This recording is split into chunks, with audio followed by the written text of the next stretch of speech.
বাংলাদেশে এসব কি শুরু হয়েছে? নিউজ টিভি চ্যানেলগুলোতে তাকালেই দেখা যায় চুরি, ছিনতাই ও সন্ত্রাসীর ঘটনা। এটাই কি আমাদের স্বাধীন বাংলাদেশ? আমরা কি এই স্বাধীনতা চেয়েছিলাম যে দিনে দুপুরে যেখানে সেখানে চুরি, ছিনতাই, ডাকাতি হবে? এই চুরি, ডাকাতি, ছিনতাইয়ের কারণে সাধারণ মানুষ এখন আতঙ্কে চলাফেরা করে, যে কেউ যখন তখন সন্ত্রাসীদের মুখে পড়তে পারে। আমরা সাধারণ মানুষ বাংলাদেশের নাগরিক কি নিরাপত্তায় চলাফেরাও করতে পারবো না? না এই ছিনতাইকারীর কারণে ভয়ে ভয়ে চলাফেরা করতে হবে? বাংলাদেশে এমন একটা পর্যায়ে গেছে, বাংলাদেশের প্রতিটা জায়গায় চুরি, ডাকাতি, ছিনতাই, সন্ত্রাস বেড়ে গেছে। এটা কি কারণে? বিশেষ করে বাংলাদেশের মোহাম্মদপুরে একের পর এক ছিনতাইয়ের ঘটনা ঘটেই যাচ্ছে। প্রতিনিয়ত টিভি চ্যানেলগুলোতে মোহাম্মদপুরের ছিনতাইয়ের ঘটনাগুলো দেখানো হচ্ছে, কিন্তু এই মোহাম্মদপুরে চুরি, ডাকাতি, ছিনতাই এগুলোর পিছনে কার হাত রয়েছে, কে বা রয়েছে? আর বাংলাদেশের পুলিশ প্রশাসন, সেনাবাহিনী এরাই বা কি করছে?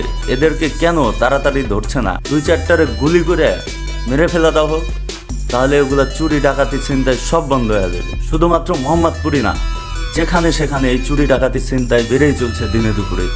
সেদিন আমার এক অফিসের কলিগ স্টাফ, সে বাসায় যাচ্ছিল, এমত অবস্থায় 3জন ছিনতাইকারী মোটর সাইকেলে এসে দিনে দুপুরে বাজারের মধ্যে তাকে পিস্তল ধরে মোবাইল এবং মানিব্যাগ, টাকা পয়সা সব কিছু নিয়ে নেয়। তাহলে চিন্তা করুন আমরা কোন দেশে বসবাস করছি। বর্তমানে চুরি, ডাকাতি, সন্ত্রাসীদের কারণে সাধারণ মানুষ চলাফেরা করতে পারতেছে না। এদের আতঙ্কে কি সাধারণ মানুষ বাসায় বসে থাকবে? চাকরি বাকরি ছেড়ে কাজকর্ম বাদ দিয়ে? আমার মতে প্রশাসনদের এমন একটা ব্যবস্থা নেওয়া উচিত যাতে করে প্রতিটা ছিনতাইকারী, সন্ত্রাসীরা ধরা পড়ে। আর এদেরকে এমন একটা শাস্তি দেওয়া উচিত যাতে এদের শাস্তি দেখে ভবিষ্যতে আর কেউ চুরি, ডাকাতি, ছিনতাই করতে সাহস না পায়, আর সাধারণ মানুষ ভালোভাবে দিন কাটাতে পারে।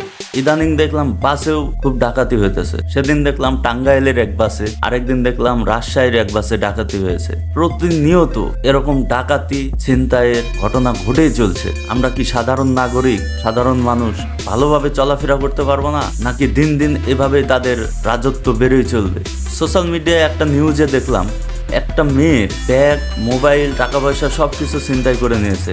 এরপরেও ওড়না নিয়ে টানা হেঁচড়া করছে। মহিলাটি দৌড়ে পালাইতেছিল।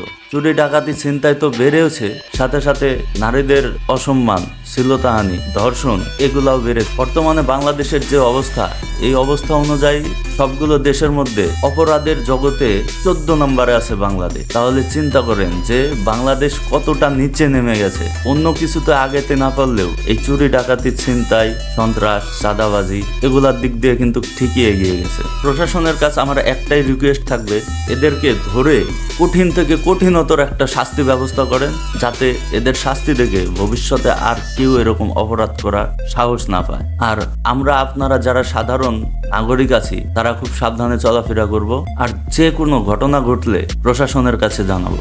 সবাই ভালো থাকবেন। আল্লাহ হাফেজ।